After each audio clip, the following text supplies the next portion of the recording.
ఇక America Iran మధ్య శాంతి ఒప్పందంపై భిన్న స్వరాలు వినిపిస్తున్నాయి.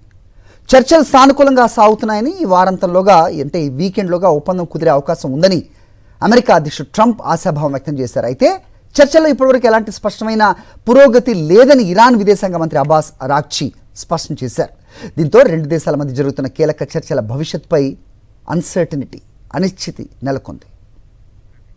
అమెరికా ఇరాన్ అణు కార్యక్రమం, ఆంక్షల ఎత్తివేత అంశాలపై కొనసాగుతున్న చర్చలు మరోసారి అంతర్జాతీయ దృష్టిని ఆకర్షిస్తున్నాయి. చర్చలు కన్స్ట్రక్టివ్గా సాగుతున్నాయని, రెండు పక్షాలు సానుకూల వైఖరితో ముందుకెళ్తున్నాయని ట్రంప్ పేర్కొన్నారు.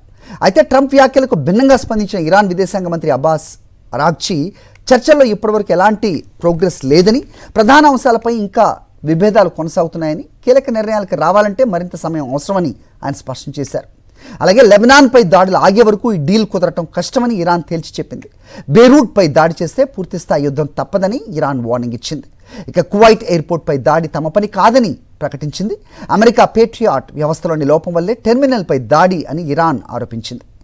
కాగా కువైట్ ఎయిర్పోర్ట్స్పై జరిగిన దాడి ఘటనలో ఓ భారతీయుడు చనిపోయాడు. ఇక ఇరాన్ అణు కార్యక్రమంపై అమెరికా ఆందోళనలు, మరోవైపు ఆర్థిక ఆంక్షల ఎత్తివేతపై టెహ్రాన్ పట్టుదల కారణంగా చర్చలు సంక్లిష్టంగా మారినట్టు విశ్లేషకులు భావిస్తున్నారు.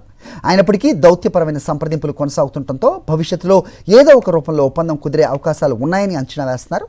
అమెరికా ఆశావాదం, ఇరాన్ సందేహాల మధ్య కొనసాగుతున్న ఈ చర్చలు ఎటువైపు మలుపు తిరుగుతాయన్నది ఇప్పుడు ప్రపంచవ్యాప్తంగా క్యూరియస్గా మారింది.